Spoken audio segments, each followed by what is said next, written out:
ದಕ್ಷಿಣ ಕನ್ನಡ ಜಿಲ್ಲೆಯಲ್ಲಿ ಕಳೆದ 10 ವರ್ಷಗಳಿಂದ ಸಂಸದರಾಗಿರುವ ನಳಿನ್ ಕುಮಾರ್ ಕಟೀಲ್ ಅವರು ರಾಜ್ಯದ ನಂಬರ್ 1 ನಿಷ್ಕ್ರಿಯ ಸಂಸದ. ಜಿಲ್ಲೆಯಲ್ಲಿ ಯಾವುದೇ ಅಭಿವೃದ್ಧಿ ಕೆಲಸ ಇಲ್ಲಿಯವರೆಗೆ ಮಾಡಿಲ್ಲ ಎಂದು ಕಾಂಗ್ರೆಸ್ನ ಜಿಲ್ಲಾಧ್ಯಕ್ಷ ಹರೀಶ್ ಕುಮಾರ್ ಹೇಳಿದ್ದಾರೆ.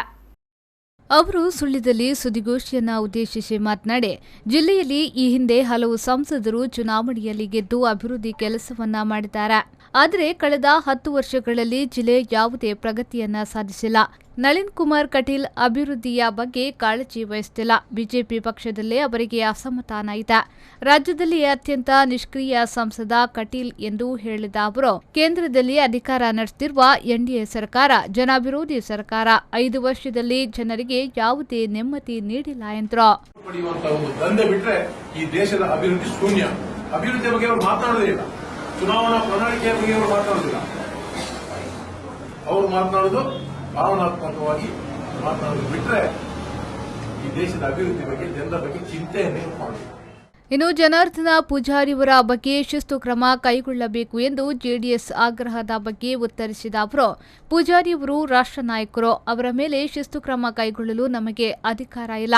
ಜೆಡಿಎಸ್ನ ಸಲಹೆ ಅದು ಅವರ ಪಕ್ಷಕ್ಕೆ ಮಾತ್ರ. ನಮ್ಮ ಪಕ್ಷದಲ್ಲಿ ಶಿಸ್ತು ಕ್ರಮದ ಪ್ರಶ್ನೆ ಬಂದಾಗ ಪಕ್ಷದ ಒಳಗೆ ತೀರ್ಮಾನ ಆಗ್ತದೆ. ಬೇರೆ ಪಕ್ಷದ ಅಗತ್ಯ ಇಲ್ಲ ಎಂದು ಹೇಳಿದ್ರು.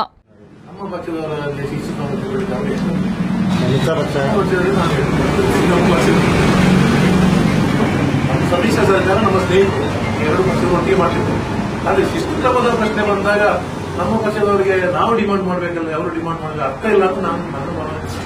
ಕೆಲವು ನಾಯಕರಿಗೆ ಇಂಥವರೇ ಶಿಸ್ತು ಕ್ರಮ ಕೈಗೊಳ್ಳಬೇಕು ಅನ್ನುವಂಥ ಒಂದು ಪೂಜಾರಿ ಅವರು ನ್ಯಾಷನಲ್ ಲೀಡರ್, ಅವರ ಬಗ್ಗೆ ನಾವು ಏನು ಕಮೆಂಟ್ ಮಾಡುವಾಗಿಲ್ಲ. ಶಿಸ್ತು ಕ್ರಮ ಕೈಗೊಳ್ಳುವಾಗಿ ಈ ಸಂದರ್ಭ ಸುದ್ದಿಗೋಷ್ಠಿಯಲ್ಲಿ ಬ್ಲಾಕ್ ಕಾಂಗ್ರೆಸ್ ಅಧ್ಯಕ್ಷ ಎನ್ ಜಯಪ್ರಕಾಶ್ ರೈ, ಕೆಪಿಸಿಸಿ ಕಾರ್ಯದರ್ಶಿ ಭರತ್ ಮುಂಡೋಡಿ, ಅರೆಭಾಷೆ ಅಕಾಡೆಮಿಯ ಅಧ್ಯಕ್ಷ ಪಿಸಿ ಜಯರಾಮ್, ಮುಖಂಡರಾದ ಡಾ ರಘು, ಲೋಕೇಶ್ವರಿ, ವಿನಯಚಂದ್ರ, ದಿವ್ಯಪ್ರಭಾ ಚಿಲ್ತಡ್ಕ ಮೊದಲಾದವರು ಉಪಸ್ಥಿತರಿದ್ದರು. ಪದ್ಮನಾಭ, ವಿ4 ನ್ಯೂಸ್ 24/7 ಸುಳ್ಯ.